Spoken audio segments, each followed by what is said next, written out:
guys, welcome back to our channel. I'm Megan. And I'm Sierra. For this week's video, we thought it'd be fun to do something a little bit different. If you guys have been watching our vlogs and keeping up with us, you know we've been in our hosting era recently because we've been hosting a book club. And so with it getting nicer out, I think that we're going to try and host this week's book club outside. And we wanted to get a little bit more prepared. We don't have like very good serving where we just wanted to get things to better host. So we are at Target right now. This is going to be over a couple days. Our book club is not until Wednesday, and right now is Monday. We are going to get our little shopping stuff done today. Tomorrow we might do some food prep and show you guys that, and then on Wednesday we'll show our setup and whatnot. Show how it all looks. So hopefully you guys enjoy this little host with me video.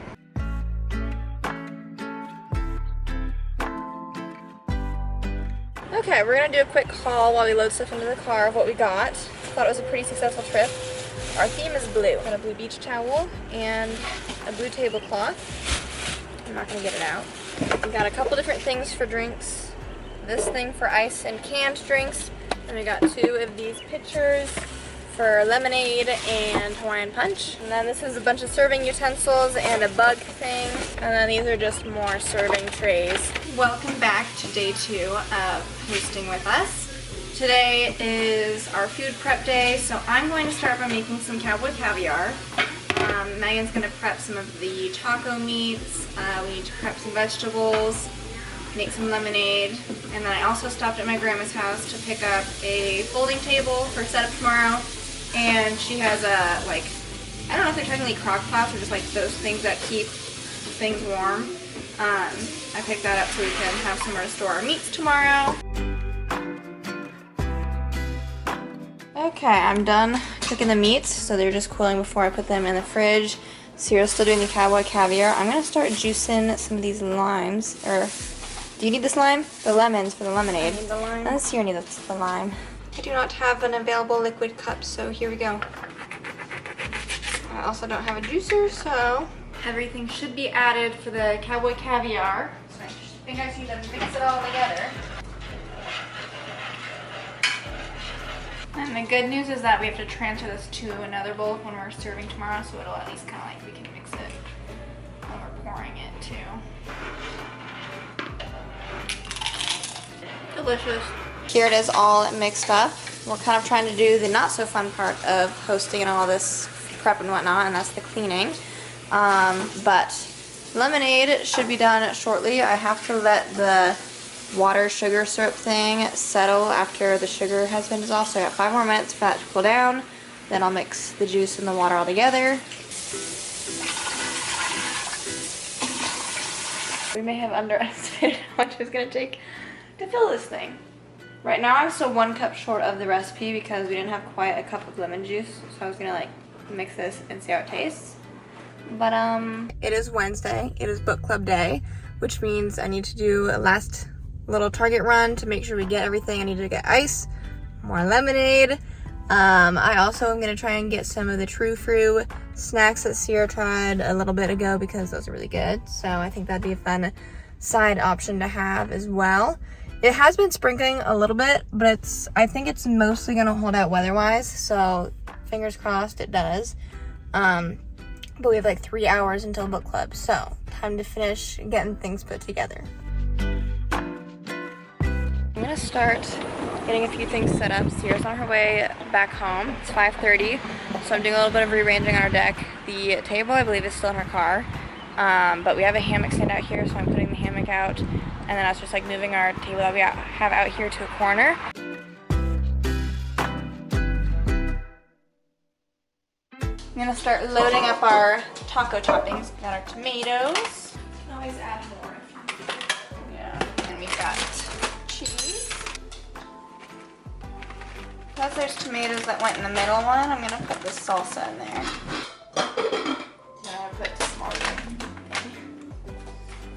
When I was at Target, I decided for flowers we were just gonna stick with the blue. So I think these are hydrangeas. If not, whatever. I don't know flowers. You want Thomas to go with the lettuce? Yeah.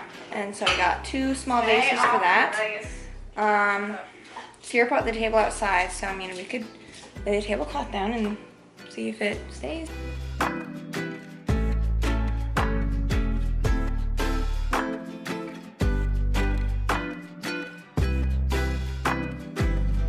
Okay, so we still have to bring all the actual food out and whatnot, but the setup is basically done, so I wanted to show you guys that. Okay, so we're hosting on our deck.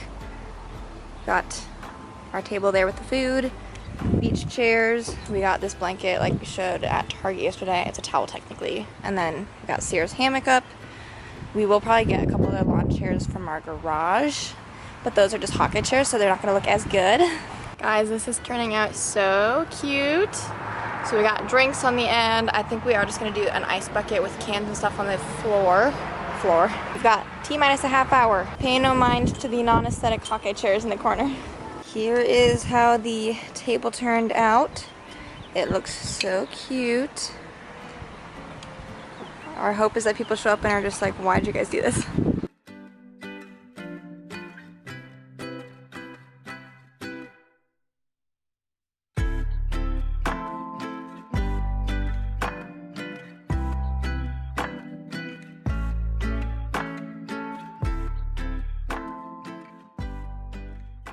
If you guys thought this video was over, surprise, surprise, it is not.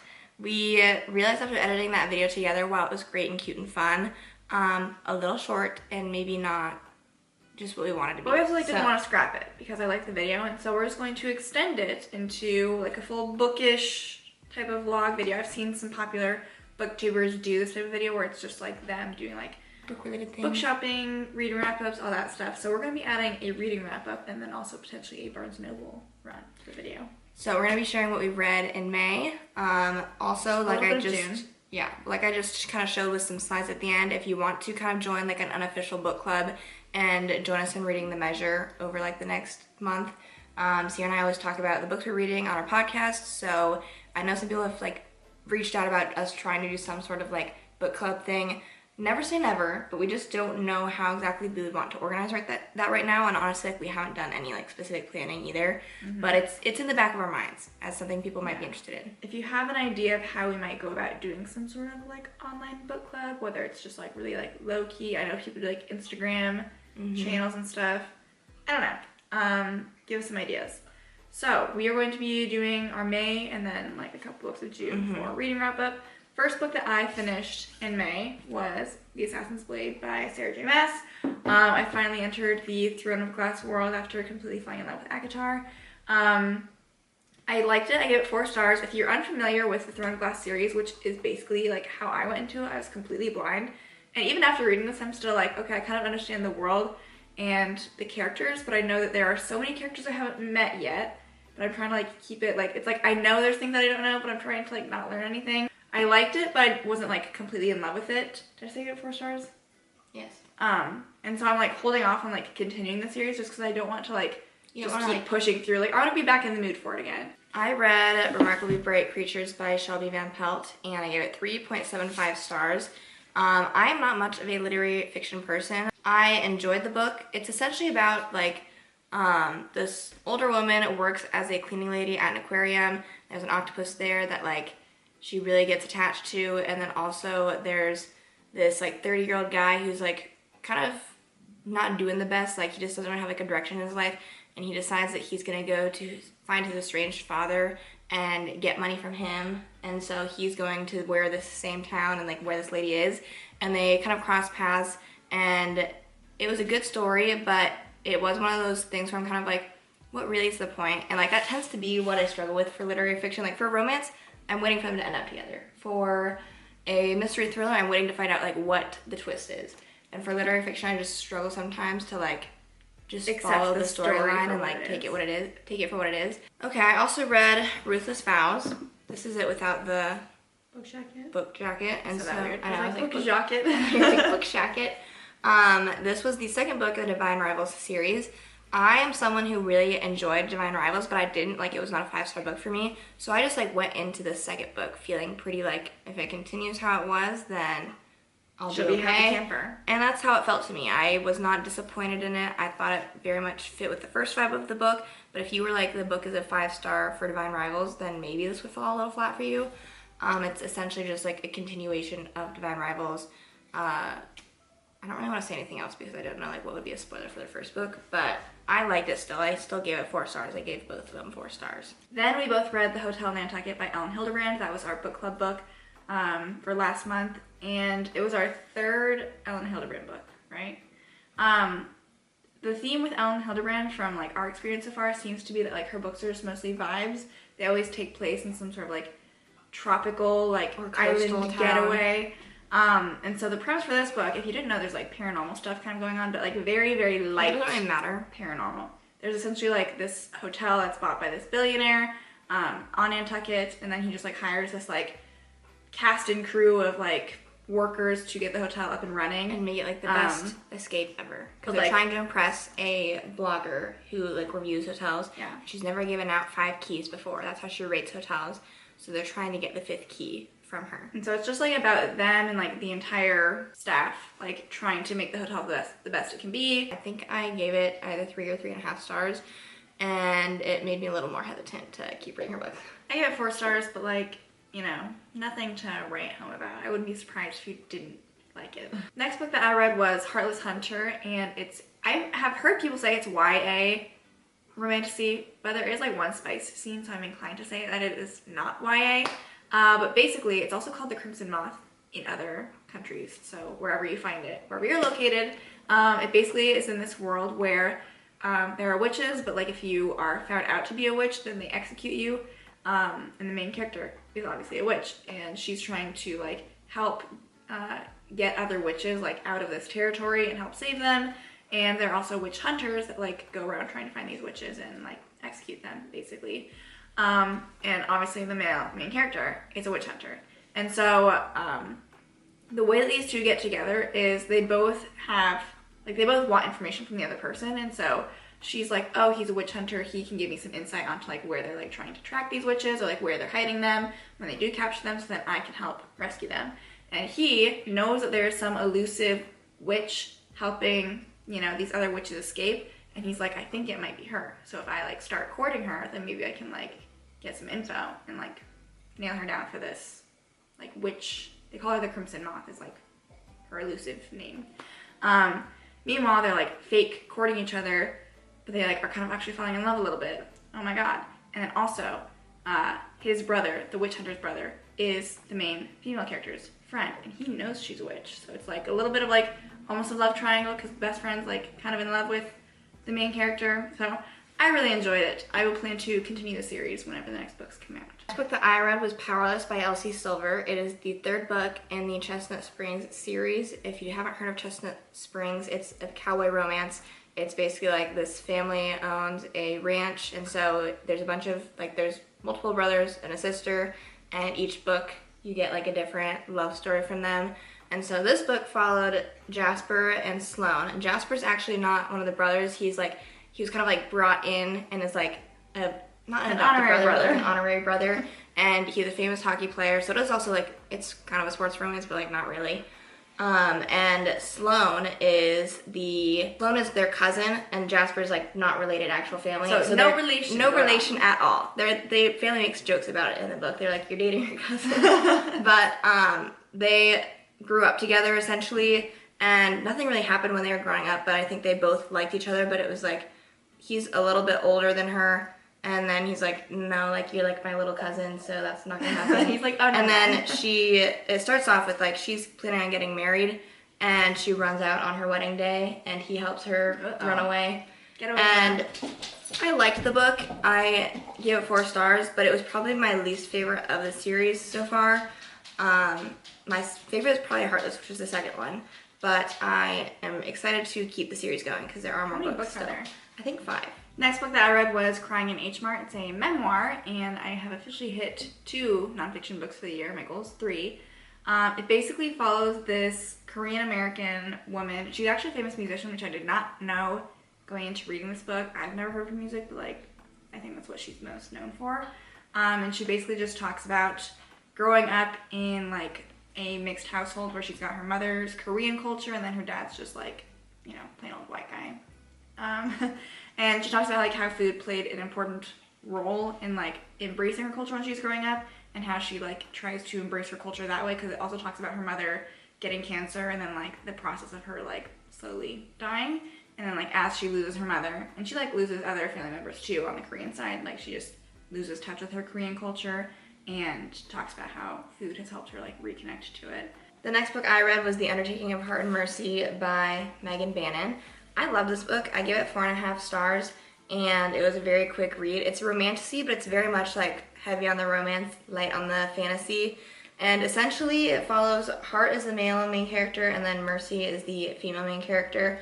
And Heart is basically in like what I would consider like their army, and there are like people who die. I'm not gonna explain this how it explains in the book, but like their souls essentially like stay trapped there, and they can infect other people who die, and then like it's a bad thing. And so it's the army's job to make sure that like they fully kill those people, and you have to like make sure you slice the pancreas. Is like how that officially is like, okay, now they can't infect people anymore. Anyway. And so anyways, that's what Heart's job.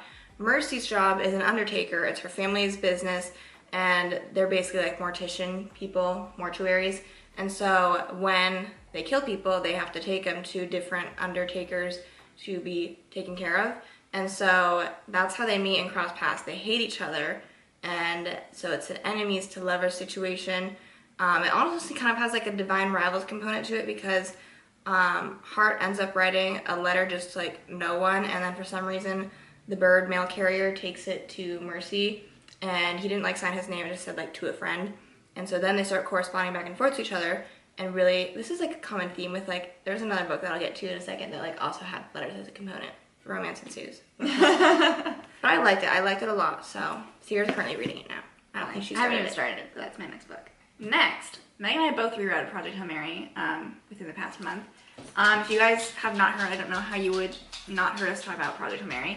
It is one of our favorite books of all time. We both given it 5 stars, and we just had to do a reread. I will say, I think like nothing hits quite like the first time when you're learning all of this stuff as you're reading it. Basically, the premise of the book is that this main character wakes up, has complete amnesia, has no idea what's going on, and like he eventually gets his memory back, and you are learning why he's on this spaceship, on this mission along with him as he gets his memory back, and then he's also like trying to save the world, basically. Yeah. It's an amazing book.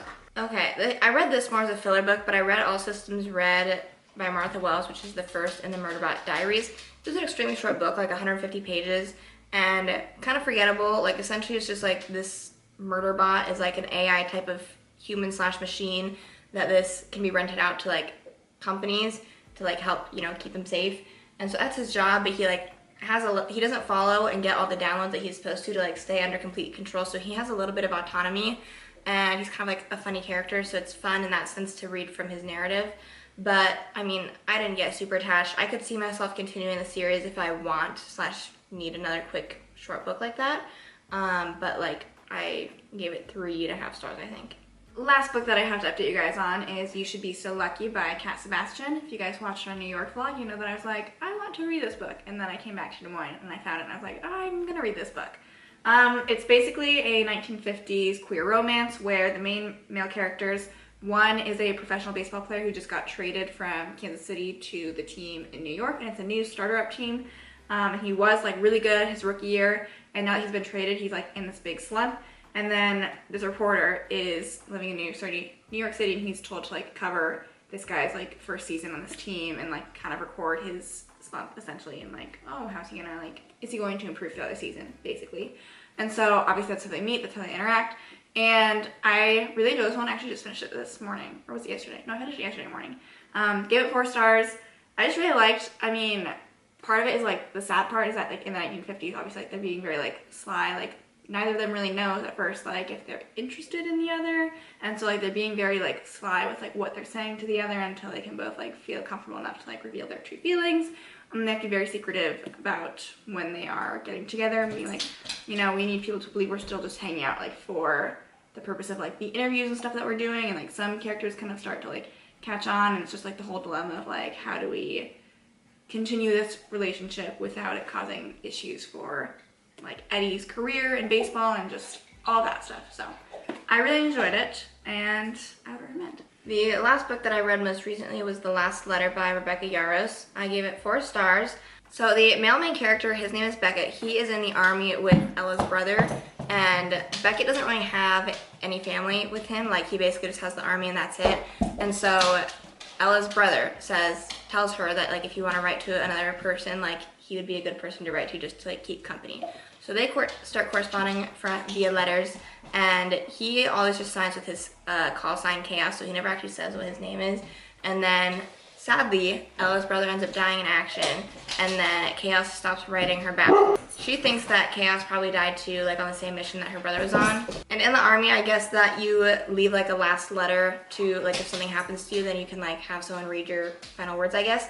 And so Ella's brother essentially pleads to Gentry in his last letter to like go be with his sister, because his sister's daughter's going through cancer treatments and she doesn't have anyone with her to like be there for her. So he shows up, she's running a B&B, and he shows up just to like say, your brother sent me essentially to like help you out. And she doesn't know at first, and he decides not to tell her that he was the one that she was writing letters to. And he knows that that's probably not a good idea, but he feels like he can't do that because he feels kind of responsible for why her brother died. Anyways, there's a lot going on. This book is like not super sad, but also like the end kind of threw me for a loop because something sad does happen at the very end of the book.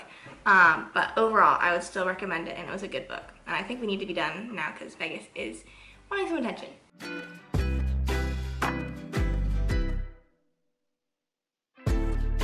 We are ready for the last segment of this video, which is going to be our little Barnes & Noble run. I have no thoughts. I know, I'm like, I don't even know what's have been released recently. It'll be a fun surprise. So. I actually have no idea. I was like, I know books have come out recently, but to be said We'll just about get to any walk time. in and see like what's in like the newly released section. So it'll be exciting. Here we go.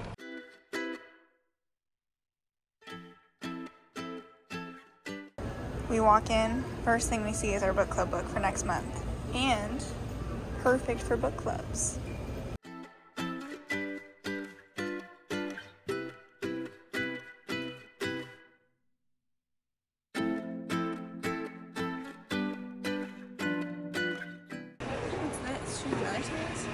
Yeah, that's another ranch thing. Changing it up. Which one's got the better reviews?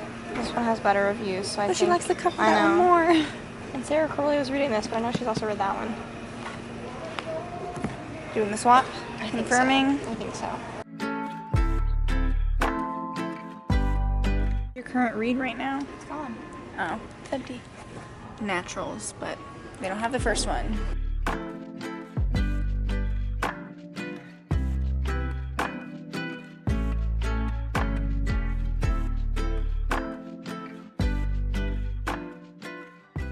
Okay, I would say it was a pretty successful Barnes & Noble run. This book everywhere. So I don't know if that's how it ended up being our book club in book. 2022. Maybe the person that submitted it was like, oh, I've seen this everywhere recently, so maybe that's why. Yeah. But it was Weird. at multiple tables in there before, and I've never heard or seen this book before in my life, that I recall. So it's The Measure by Nikki Ehrlich. From when we were picking up book club books, I believe the premise is that like everyone in the world gets this wooden box that tells them how much time they have left to live. And, so, And I think it follows, I think it says 8 people or something after they get their boxes, and that's I all was I also know. at a table where it was like, this would be a good book club book, so hopefully it is. This is the first in a series, A Dawn of Onyx, and it's a romantasy, and that's all I need to know. It had pretty good reviews, otherwise I don't think I would have put it. And then I was debating between this and a different Elsie Silver book. They're the first in different series that she has, but this one had better reviews, so I figured I would go with this one. So it's just like a small town, I'm guessing possibly cowboy romance. I don't know if it is, but it's a small town for sure, and it's on a ranch, so. And then last one I got, I was kind of, Is it a ranch? Oh, it's a billionaire maybe. Small town Rose Hill, so maybe it's a billionaire and small town romance? I don't know. last one I got was definitely influenced because I wanted to get the 50% off with sticker. So this is The Only One Left by Riley Sager. It was very popular, like, We've never pretty read recently. his books, have we? No. It's supposed to be my first Riley Sager book. He's a thriller, like, mystery kind of author. I've heard mixed reviews about his books, but I feel like that's kind of, you know, par for the course for, like, every mystery thriller book. But it's been a while, I think, since I've read a mystery thriller, so hopefully this one's good. Hopefully you guys enjoyed this video. It was kind of multiple segments, multiple parts, but whatever. If you guys have any other video ideas for us down below, or any specific things you would like us to do for videos, let us know in the comments. Otherwise, we have a podcast as well. You can listen to it anywhere you listen to podcasts. It's called According To. And yeah. That's about it. We will see you guys in our next video. Bye.